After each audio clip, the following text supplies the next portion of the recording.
والله له خير عزيز، والله له خير وخير. إذا التحية كذلك للمشاركين في سباق الهجن، كذلك الذين هم يشاركون في هذه الفعاليات. مرحبا بكم في هذا الملتقى الجهوي الأول. إذا مجموعة من الأنشطة الرياضية والثقافية والفنية ستعرفها مدينة بوصدور بالساكنة في أحياء إقليم التحدي. مسؤول لنا. دائما الشكر موصول إلى عامل صاحب الجلالة على إقليم بوصدور. الشكر موصول إلى المجلس الإقليمي ببوصدور، المجلس الجماعي لبوصدور وساكنة بوصدور. حفظ الله إمام جلالة الملك محمد السادس. الفعاليات مستمرة. مرحبا بالساكنة. فعاليات لا زالت مستمرة.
اليوم جيب الشباب نساء الرجال يقدمون ويعتنون بفكرة التسليم المشاهدة التبارك والتنفس بالمستوى.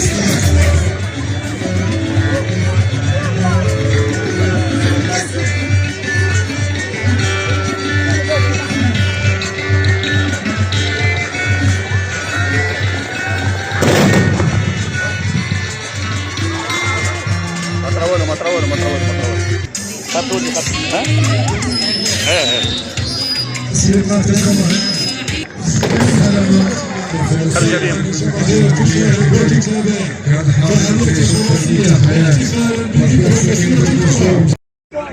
اليوم بمناسبة ذكرى 49 المسيرة الخضراء. في العادة دائما احنا اقليم بوصدور، لاننا هذا الاقليم هو ابن رحم المسيرة الخضراء والاستقلال. دأبنا دائما على المشاركات الفعالة وعلى ان الاحتفالات تكون كبيرة وضخمة وفي المستوى هذا الحدث.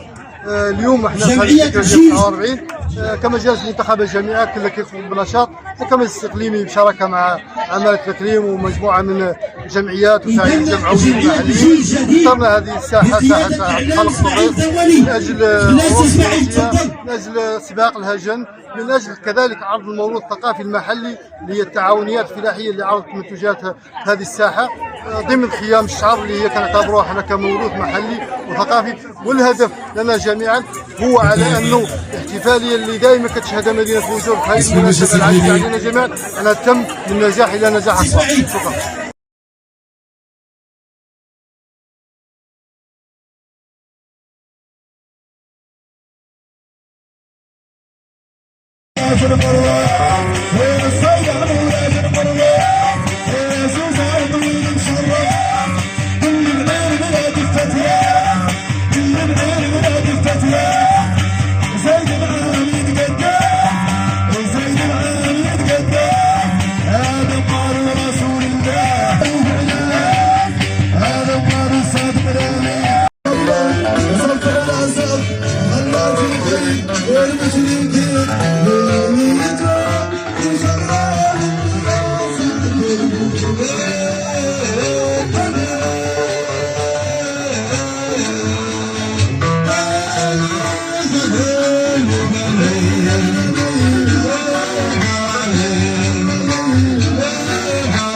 رجال السلطة رؤساء المصالح الخارجية، أنتم نعم تجسدون اليوم التحام مسؤولي ومنتخبي الساكنة من أجل الاحتفال بالذكرى 49 للمسيرة الخضراء.